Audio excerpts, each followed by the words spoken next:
이제 오늘 본문 이 사무엘상 14장을 보시면은 이제 그 블레셋과의 전투에서 이제 이스라엘이 승리하는 장면이 나옵니다. 이스라엘이 그러니까 예전부터 고대하던 일, 그러니까 블레셋과의 전투에서 이제 이기는 이제 그 승리를 이제 하는 장면이 나오는데요. 그런데 이 하나님께서 이 이스라엘에게 이 블레셋의 손에서 구하겠다. 내가 너네를 블레셋과의 전투에서 이기게 하겠다라는 그 약속은 사실 처음에 사울에게 처음에 주셨습니다. 이제 9장 16절에서 하나님께서 그 사울을 부르실 때, 내가 이 사울을 통해서 이제 이스라엘을 블레셋의 손에서 구원하겠다. 이제 이렇게 약속해 주셨는데요. 그런데 사울이 그만 이제 오늘 말씀 전인 이제 13장을 보시면은 이제 하나님께 불순종을 범하셨죠. 자신의 마음대로 이제 하나님께 제사 드리는 그 불순종을 통하여서 불순종의 짓을 해서 이제 하나님께서는 내가 이 사울을 버리고 다른 사람을 통하여서 내가 승리를 주겠다 이렇게 약속을 하셨는데요. 그렇다면 이제 어떤 인물을 통하여서 이제 이스라엘에게 승리를 주셨냐면은 다윗이 아니라 이제 오늘 본문을 보면 요나단을 통해서 그 승리를 주시는 장면이 나옵니다. 도대체 이 요나단이 어떤 인물이기에 하나님께서 이 요나단을 사용해 주셔서 이제 그 블레셋과의 전투에서 승리하게 하셨는지 이제 오늘 본문에 크게 이제 두 가지 모습이 나오는데 우리가 오늘 그 두 가지 모습을 좀 살펴보고자 합니다. 우선 오늘 본문을 보시면 지금 블레셋은 이스라엘과 얼마 안 떨어진 이스라엘의 바로 앞에 지금 진을 치고 있었습니다. 왜냐하면은 이제 오늘 본문 바로 전에 요나단이 자신의 그 군대를 끌고 그 블레셋의 수비진을 공격을 해서 지금 공격을 받은 블레셋이 이제 병사들을 이끌고 이제 이스라엘을 공격하기 위해서 이제 진을 친 것이죠. 그런데 그 진을 친 그 군사의 숫자가 성경에 어떻게 나오냐면 우리 13장 5절 말씀 한번 보시면은 이게 제가 한번 읽겠습니다. 블레셋 사람들이 이스라엘과 싸우려고 모였는데 병거가 3만이요 마병이 6,000명이요 백성은 해변의 모래같이 많더라 이렇게 되어 있습니다. 그러니까 병거와 마병도 많은데 그러니까 그 군사들은 셀 수 없이 많다고 나와 있습니다. 그 수가 어마어마하죠. 그런데 지금 이 군대를 향해서 이 요나단은 지금 자기 자신과 자신의 무기를 든 소년 그렇게 딱 둘이서만 이 블레셋을 향해서 들어갑니다. 그것도 이 블레셋의 진영에 몰래 잠입을 해서 뭐 블레셋의 뭐 리더를 죽인다든가 뭐 그런 암살 작전을 펼치는 것도 아니고 아주 담대하게 그 블레셋의 진영 앞으로 담대하게 걸어갑니다. 굉장히 무모해 보이죠? 그런데 이 요나단에게는 지금 이 행동이 무모한 행동이 아니었습니다. 왜냐하면은 6절 말씀에 그 이유가 나옵니다. 우리 6절 말씀도 한번 보시면은 우리 6절 말씀 한번 같이 읽을까요? 같이 한번 읽어보겠습니다. 여호와께서 우리를 위하여 일하실까 하노라. 여호와의 구원은 사람이 많고 적음에 달리지 아니하였느니라. 요나단이 뭐라고 고백하냐면 우리 둘이서 가도 괜찮다. 왜냐하면 승리는 사람의 많고 적음에 달린 게 아니다. 이렇게 고백을 합니다. 지금 전쟁을 바라보는 초점, 시선 자체가 다르죠. 이것은 요나단에게 하나님에 대한 믿음이 있었기 때문에 그렇습니다. 요나단이 이 전쟁에 나아간 이유는 전쟁의 승리는 오직 하나님의 손에 달린 것이지 사람의 수와 적음에 달린 게 아니고 자신의 어떤 능력과 자신의 실력에 달린 게 아니다라는 것을 요나단은 굳게 믿고 있었습니다. 이 믿음이 요나단을 움직이게 한 것이죠. 반면에 이 믿음이 없는 사울은 지금 어떻게 하고 있냐면 두려움에 떨고 있습니다. 이제 오늘 본문 전에 13장에 보시면은 어떤 장면이 나오냐면 아까도 말했듯이 사울이 이제 불순종을 하죠. 이렇게 자신의 마음대로 제사를 드리는 장면이 나옵니다.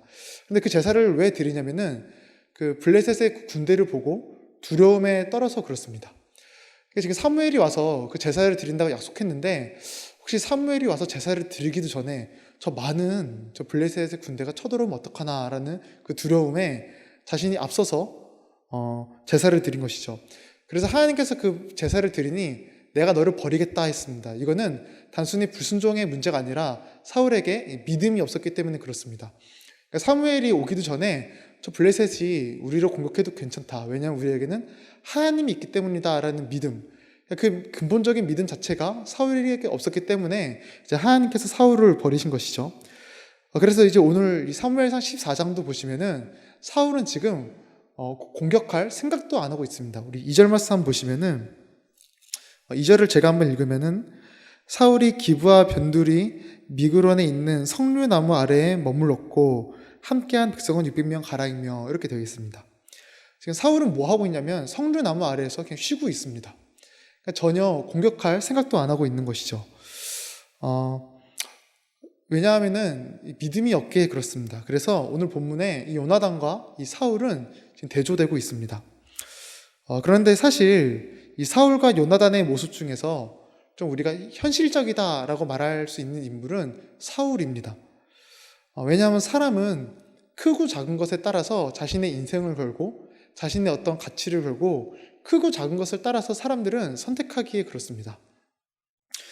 제가 지금 바로 전 교회에서 이제 사역을 할 때 이제 어떤 초등학생 이제 한 명이 저한테 와서 되게 진지하게 한 질문을 했습니다.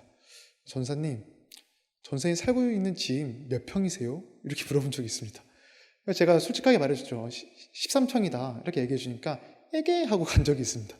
며칠이 안 지나서 또 다른 초등학생 애가 저한테 와서 똑같은 질문을 했습니다. 전사님 집 몇 평이세요?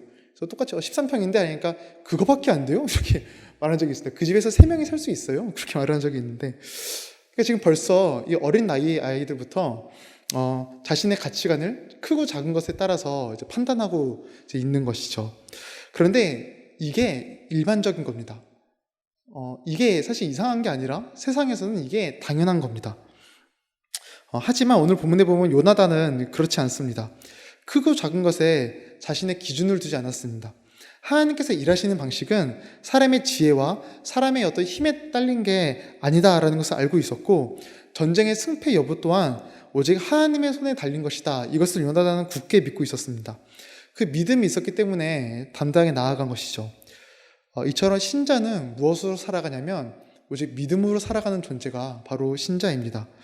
그래서 성경에 많은 인물들이 다 믿음으로 살아가는데 대표적으로 이제 아브라함도 이렇게 나오죠. 우리 히브리서 11장 8절 말씀은 우리 한번 같이 읽어보겠습니다. 믿음으로 아브라함은 부르심을 받을 때 순종하여 장래 유업으로 받을 땅에 나아갈새 갈 바를 알지 못하고 나아갔으며 하나님께서 이제 아브라함에게 내가 보여준 땅으로 가라 했을 때 아브라함은 사실 어디로 가는지도 몰랐습니다. 그런데 믿음으로 나아갔다 이렇게 되어 있습니다. 세상은 어떤 논리와 이론에 따라 살아가지만 우리 그리스도인들은 믿음으로 살아가는 것입니다. 물론 이 믿음으로 살라는 것은 어떤 세상의 모든 질서와 법칙을 다 무시하고 그냥 맹목적으로 하나님만 바라봐라 이제 이런 의미가 절대 아닙니다. 믿음으로 살라는 것은 우리 인생의 주인을 지금 누구로 두고 있느냐 이제 이걸 물어보고 있는 겁니다. 내 인생의 주인을 지금 하나님으로 두고 있는지 아니면 내 인생의 주인을 지금 다른 곳에 두고 있는지 지금 그걸 묻고 있는 겁니다. 요나단은 이 전쟁의 주인을 오직 하나님께 두었기 때문에 그 믿음이 나온 것이죠. 만약에 전쟁의 주인을 어떤 무기나 어떤 사람의 수나 어떤 자신의 실력에 두었다면 절대 이런 행동을 못했을 겁니다. 믿음이 있었기 때문에 자신의 인생의 주인을 하나님께 뒀기 때문에 그 믿음이 나온 겁니다. 우리 성도님들도 내 인생의 주인을 오직 하나님으로 두시는 그 믿음이 있으시기를 바랍니다. 이렇게 요나단에게는 첫 번째로 믿음이 있었기 때문에 하나님께서는 그를 사용하셨고요. 두 번째로 요나단에게 어떤 게 있었냐면 우리 8절에서 10절 말씀 한번 볼까요? 네, 8절에서 10절 한번 제가 읽겠습니다. 요나단이 이르되 보라 우리가 그 사람들에게로 건너가서 그들에게 보이리니 그들이 만일 우리에게 이르기를 우리가 너희에게로 가기를 기다리라 하면 우리는 우리가 있는 곳에 가만히 서서 그들에게로 올라가지 말 것이요 그들이 만일 말하기를 우리에게로 올라오라 하면 우리가 올라갈 것은 여호와께서 그들을 우리 손에 넘기셨음이니 이것이 우리에게 표징이 되리라 하고 이렇게 되어 있습니다. 요나단이 이제 자신의 무기를 든 소년과 이제 블레셋에서 공격하러 갔는데 거기서 하나님의 뜻을 구하고 있습니다. 만약에 저 블레셋 사람들이 야 이리로 와라 하면은 이게 하나님의 뜻이니 가고 만약에 오지 말아라 하면 이건 하나님의 뜻이 아니니 이제 가지 말자 이렇게 말을 합니다. 그런데 이 요나단과 그 무기를 든 소년을 본 이제 블레셋의 반응이 어떠냐면은 12절에 이렇게 나왔습니다. 우리 12절 말씀 같이 한번 읽을까요? 네, 같이 읽겠습니다. 그 부대의 사람들이 요나단과 그의 무기를 든 자에게 이르되 우리에게로 올라오라 너에게 보여줄 것이 있느니라 한지라. 요나단이 자기의 무기를 든 자에게 이르되 나를 따라 올라오라 여호와께서 그들을 이스라엘의 손에 넘기셨느니라 하고. 블레셋이 이 둘을 보고 어떻게 반응을 보이냐면 올라와라 이런 반응을 보입니다. 그리고 요나단은 주저하지 않고 갑니다. 사실 상대가 먼저 부르면은 함정이 아닌가 이렇게 생각하는 게 일반적인데 요나단은 그런 모습이 없이 즉각 그 블레셋에게 갑니다. 즉 하나님의 뜻에 즉각 순종하는 모습인 것이죠. 그리고 그렇게 순종하여서 요나단은 이제 블레셋의 사람들을 죽이기 시작합니다. 반면에 이 상황을 좀 멀리서 지켜본 이 사울의 모습은 이렇습니다. 우리 18절 말씀 또 보시면은 18절 말씀 제가 읽으면은 사울이 아히야에게 이르되 하나님의 궤를 이리로 가져오라 하니 이렇게 말을 합니다. 자신의 아들인 요나단과 그 무기를 든 소년이 이제 블레셋을 공격하고 있는 걸 보고 뭐라고 하냐면 야 언약궤를 갖고 와라 이렇게 말을 합니다. 이 모습은 절대로 하나님의 뜻을 구하는 그런 신앙적인 모습이 절대 아닙니다. 하나님의 뜻은 사실 예전부터 알려줬습니다. 저 블레셋을 내가 너에게 넘겨주겠다라는 것을 알려줬는데, 그러니 지금 요나단이 블레셋을 공격하고 있으면은, 게다가 승리하고 있으면은 즉각 공격하는 게 마땅한데, 여기서 사울은 언약궤를 갖고 오라고 시킵니다. 즉 하나님을 오라 가라 하는 것이죠. 이것은 자신의 생각과 자신의 어떤 판단으로 하나님을 대하고 있는 것입니다. 그런데 이게 어디서 좀 더 명확하게 드러나냐면 19절에서 좀 더 명확하게 드러납니다. 우리 19절 말씀 한번 보실까요? 네, 19절도 제가 한번 읽겠습니다. 사울이 제사장에게 말할 때 블레셋 사람들의 진영에 소동이 점점 더한지라 사울이 제사장에게 이르되 내 손을 거두라 하고 이렇게 되어 있습니다. 소동이 점점 더했다라는 것은 이제 그 블레셋 사람들이 이제 죽는 소리, 이제 패배하는 소리가 점점 커졌다라는 것이죠. 그러니까 그렇게 패배하는 소리가 커지니까 뭐라고 하냐면 언약궤를 다시 치우라고 합니다. 그러니까 사울의 생각에 이 승리가 확실히 보이니까 언약궤가 필요 없어 보이는 거죠. 그러니까 자신의 생각과 자신의 판단에 따라서 하나님을 오라고도 하고 가라고도 하는 지극히 자기 중심적인 삶을 살고 있는 겁니다. 그래서 이제 박윤선 목사님은 이 부분을 주석할 때 사울은 인본주의적 사상을 갖고 있다 이렇게 평가했습니다. 그러니까 인간 중심적 사상을 갖고 있다 이렇게 평가한 것이죠. 이처럼 또다시 요나단과 사울은 또다시 대조되고 있습니다. 하나님의 뜻에 즉각 순종하는 요나단과 하나님의 뜻보다는 자신의 뜻, 자기 중심적인 삶을 살아가는 이 사울이 또다시 대조되고 있죠. 그런데 우리는 사실 이 요나단의 모습보다는 이 사울의 모습이 우리의 모습일 때가 조금 더 많습니다. 우리는 하나님의 뜻에 순종하기보다는 내 중심적 삶을 살고 싶을 때가 좀 더 많습니다. 왜냐하면은 하나님의 뜻은 굉장히 좀 부담되기에 그렇습니다. 오늘 본문을 다시 보시면 이 요나단이 지금 공격했는데 사실 그 공격한 장소는 만만한 장소가 아니었습니다. 우리 13절 말씀을 보시면은 그래서 요나단이 공격할 때 이런 표현을 씁니다. 요나단이 손발로 기어 올라갔고 이런 표현을 씁니다. 지금 블레셋이 있는 진영이 높은 곳에 있는데 이것도 좀 가팔랐는지 기어 올라갔다 이렇게 표현을 합니다. 그리고 그 블레셋이 있는 진영을 이제 4절 말씀에는 이렇게 요약합니다. 4절도 한번 보실까요? 요나단이 블레셋 사람들에게로 건너가려 하는 어기 사이 이쪽에는 험한 바위가 있고 저쪽에도 험한 바위가 있는데 하나의 이름은 보세스요 하나의 이름은 세네라 이렇게 되어 있습니다. 이 보세스라는 이 명칭은 원어로 미끄럽다라는 단어고 세네라는 단어는 가시라는 단어입니다. 그러니까 지금 블레셋이 머물고 있는 장소는 굉장히 미끄럽고 가시가 많은 이제 그런 장소에 있던 거겠죠. 그러니까 지금 요나단이 기어서 올라간 겁니다. 그러니 이 요나단이 공격하는 이 장소는 굉장히 까다로운 장소입니다. 하지만 요나단은 이런 환경에서 순종합니다. 하나님께서 어떤 환경과 어떤 상황을 좀 매끄럽게 만들어 주니까 그제서야 순종하는 것이 아니라 자신이 순종하기 조금 까다롭고 부담스럽지만 하나님의 뜻임을 아니 즉각 담대하게 순종합니다. 이처럼 우리가 하나님의 뜻에 좀 순종하는 그 인생은 굉장히 좀 부담스럽고 좀 불편할 때가 많습니다. 사실 제 인생을 좀 짧지만 돌아봐도 그렇습니다. 제가 사실 제천에 온 것 자체도 좀 처음에 굉장히 부담스러웠습니다. 29년을 서울에 살던 애가 갑자기 제천에 간다고 하니까 제 동기 전도사님들은 석훈아, 너 서울에서도 못하는 결혼 제천 가서 하려냐, 뭐 그런 말도 하시고, 너 제천 가서 만약에 사역이 잘 안 되면은 또 다시 서울로 와야 되는데, 근데 만약에 그 이삿짐 다 들고 그 서울 제천 갔다가 또 이삿짐 바리바리 싸들고 서울 오면 그거 얼마나 창피하냐, 석훈아 그냥 서울에 있어라, 다 그런 말을 합니다. 그래서 사실 처음에 제천에 와야 되나 고민할 때 좀 부담이 컸는데, 기도하는 가운데 이게 하나님의 뜻인 것 같아서 이렇게 또 제천에 오게 됐습니다. 근데 이런 것뿐만 아니라 우리 학생들에게는 학교에서 점심시간에 식기도 한번 하는 거, 이거 자체가 애들에게는 굉장히 큰 부담입니다. 그리고 우리가 이 일생의 바쁜 시간을 하루 내어서 말씀을 읽고 기도하는 거, 이거 자체도 굉장히 부담이 되고, 그리고 우리의 원수를 용서하고 인내하고, 이거는 말할 것도 없죠.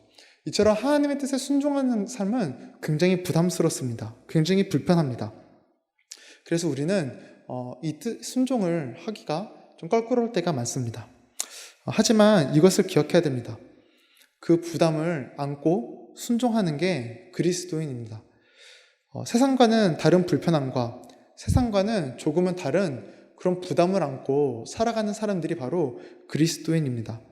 세상은 자기 중심적으로 살기에 우리가 느끼는 불편함과 부담, 그런 거 없습니다. 오늘 본문에서도 사울을 보시면은 순종해야 되는 그 부담이 사울에게 있어야 되는데 그런 거 하나도 없이 성류나무 아래서 편하게 쉬고 있죠. 어차피 순종 안 해도 되니 부담 같은 게 없는 겁니다. 세상도 그렇죠. 어차피 안 해도 되니 부담, 그런 거 없는 겁니다. 하지만 우리는 그런 불편함이 있고 우리는 그런 부담이 있습니다. 왜냐하면 우리는 신자이기에 그렇죠.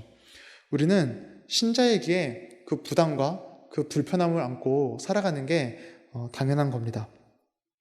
이처럼 우리는 이 인생을 믿음과 순종의 모습으로 살아가야 되는데요. 그런데 이렇게 살아갈 때 우리에게 너무 놀라운 일이 있습니다. 오늘 본문에 요나단이 하나님에 대한 그 믿음과 또 하나님의 뜻에 대한 순종으로 그 블레셋을 공격하자 너무 놀라운 일이 이제 두 가지가 일어납니다. 우리 14절 15절 말씀 한번 같이 보겠습니다. 제가 한번 읽겠습니다. 요나단과 그 무기를 든 자가 반나절 가리 땅 안에서 처음으로 쳐 죽인 자가 20명 가량이라. 들에 있는 진영과 모든 백성들이 공포에 떨었고 부대와 노략군들도 떨었으며 땅도 진동하였으니 이는 큰 떨림이었더라 라고 합니다. 요나단이 믿음과 그 담대한 순종으로 나아가자 블레셋 군인들을 죽이기 시작하고 그리고 공포에 떨게 하고 떨게 했다고 합니다. 즉 승리를 하나님께서 주신 것이죠. 또한 오늘 본문 바로 전에 이제 13장에 보시면은 블레셋이 많은 군대를 끌고 오니까 이 이스라엘의 그 군인이 어떻게 했냐면 다 숨기 시작합니다. 그 많은 블레셋의 군대를 보고 위축되고 두려움에 떨어서 숨고 도망가기 시작합니다. 그런데 이제 오늘 본문에 요나단이 믿음과 순종으로 나아가자 어떤 역사가 일어나냐면 우리 22절 말씀 한번 같이 읽겠습니다. 한번 같이 읽겠습니다. 에브라임 산지에 숨었던 이스라엘 모든 사람도 블레셋 사람들이 도망함을 듣고 싸우러 나와서 그들을 추격하였더라. 숨어있던 그 이스라엘 군인들이 나오기 시작합니다. 즉 요나단을 통해서 그 이스라엘 땅에 회복의 역사가 일어나는 것이죠. 이처럼 요나단의 믿음과 순종을 통하여서 하나님은 두 가지 일을 행하셨습니다. 바로 승리와 회복이라는 그 일을 하나님께서 행하셨습니다. 우리도 그렇습니다. 우리가 이 인생을 믿음으로 살아가며 순종으로 살아갈 때 하나님은 우리를 통하여서 두 가지 일을 행하십니다. 우리를 승리의 길로 인도하시고 우리를 통하여서 회복의 역사를 일으키십니다.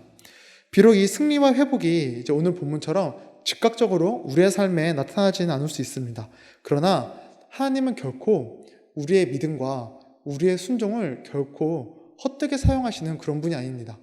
우리의 믿음과 순종을 통하여서 우리의 삶에 승리의 역사를 일으키시고 회복의 역사를 하나님 반드시 일으켜 주십니다.